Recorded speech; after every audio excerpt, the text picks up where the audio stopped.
Olá pessoal, tudo bem? Sejam bem-vindos. Meu nome é Camila e eu vou apresentar o conteúdo da disciplina de Anatomia Humana Geral. O conteúdo dessa disciplina está dividido em 3 grandes blocos. No primeiro, faremos a introdução ao estudo da anatomia humana, iniciando com um breve relato histórico sobre o estudo anatômico do corpo humano e o seu impacto para as ciências da saúde. Além disso, estudaremos os principais termos e conceitos utilizados em anatomia, importantes para a padronização e a compreensão da disciplina. A partir do segundo bloco de conteúdos, estudaremos os sistemas componentes do organismo humano, iniciando com o aparelho locomotor, composto pelo sistema esquelético, o sistema articular e, por fim, o sistema muscular. Esses sistemas são os responsáveis pela execução dos movimentos humanos, como a locomoção. Portanto, não fica difícil verificar a importância deste estudo para os profissionais da educação física. No terceiro e último bloco, estudaremos os outros sistemas importantes para a nossa sobrevivência, que são o sistema respiratório e o sistema circulatório, que juntos compõem o aparelho cardiorrespiratório, o sistema digestório e, finalmente, o sistema nervoso, imprescindível para o funcionamento de todos os outros sistemas. Durante o nosso estudo, faremos uma análise crítica sobre a importância deste conhecimento para a formação de um profissional diferenciado e comprometido com o seu trabalho, que é a promoção e manutenção da saúde. Antes de iniciarmos este bloco, vamos juntos fazer a oração do cadáver, escrita por Rokitansky em 1976.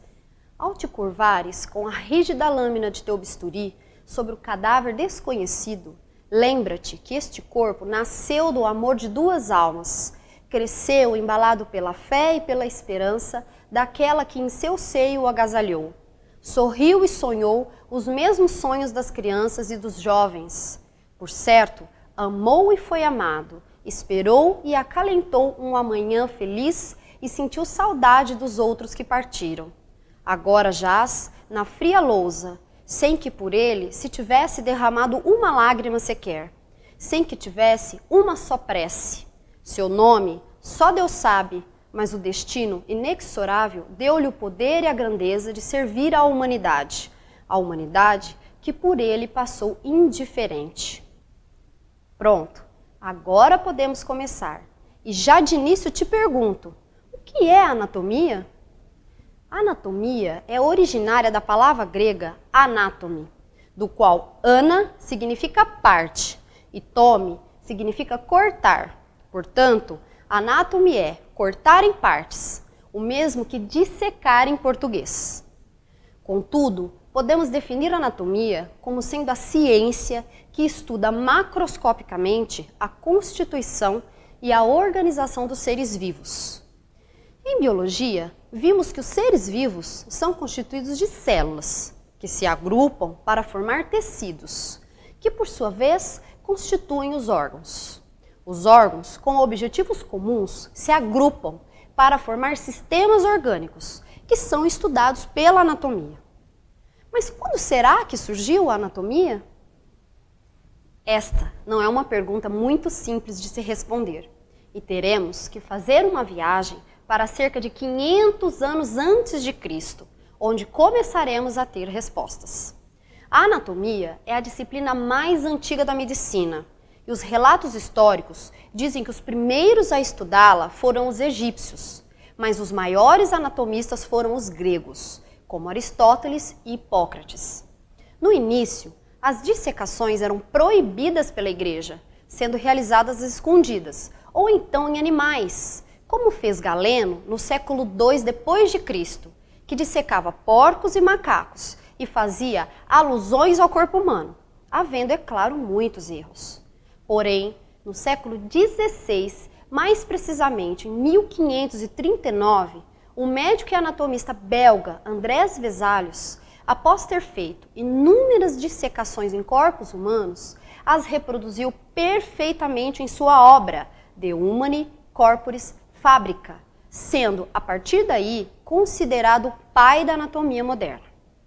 Bem, depois deste breve relato, podemos imaginar quantas estruturas foram descobertas e quantos nomes foram dados para a mesma estrutura.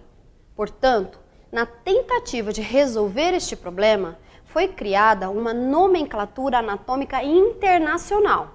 Na verdade, foram feitas muitas tentativas, até que em 1955 foi criada oficialmente a Paris Nomina Anatômica, no Congresso Internacional de Anatomia em Paris, sendo atualizada a cada 5 anos em congressos internacionais de anatomia.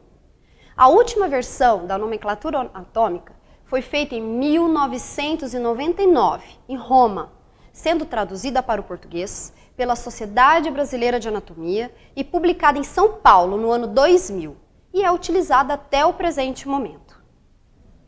Desde crianças, aprendemos que o corpo humano é dividido em cabeça, pescoço, tronco e membros. A cabeça é a parte superior, presa ao tronco pelo pescoço. O tronco é dividido em tórax, abdômen e pelve. Além disto, temos 2 membros superiores e 2 membros inferiores. O membro superior é constituído pelo braço, antebraço e mão, enquanto o membro inferior é constituído pela coxa, perna e pé, que serão estudados nos próximos blocos. A anatomia é uma disciplina descritiva e, na tentativa de padronizar a descrição anatômica, são utilizados alguns conceitos. O primeiro a ser estudado é a posição no qual devemos estudar o corpo humano, que é denominada posição de descrição anatômica.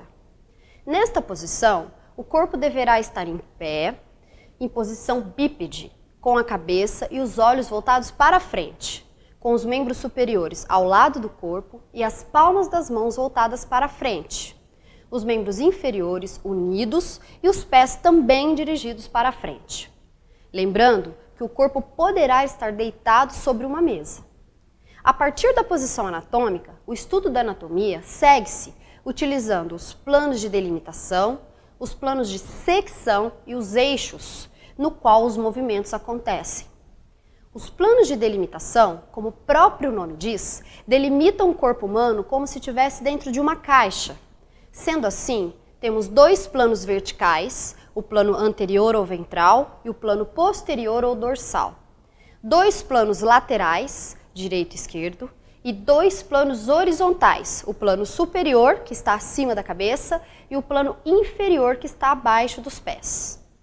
Os planos de secção são importantes para se orientar a dissecação, que é a base da anatomia.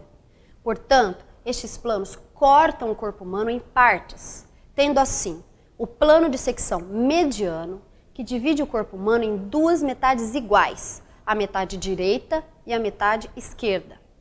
Paralelo ao plano mediano, tem o plano de secção sagital. Verticalmente, existe o plano de secção frontal ou coronal, que divide o corpo humano em metade anterior e metade posterior. O corpo humano também pode ser dividido em metade superior e inferior, pelo plano de secção transversal ou horizontal. Estes planos também são considerados na hora de analisar os movimentos corporais. Mas, para uma melhor análise dos movimentos, precisamos também determinar o eixo em torno do qual ele está ocorrendo. Sendo assim, descrevem-se 3 eixos perpendiculares ao plano de execução do movimento, sendo o eixo vertical, que atravessa o plano de secção transversal, o eixo sagital, que atravessa o plano de secção frontal, e, finalmente, o eixo transversal, que atravessa o plano de secção sagital.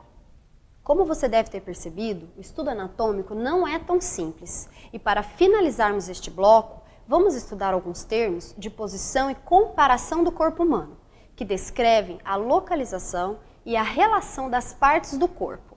Os termos mais utilizados são medial, para o que está mais próximo do plano mediano, lateral, para o que está mais distante, e o intermédio é o que está entre o medial e o lateral.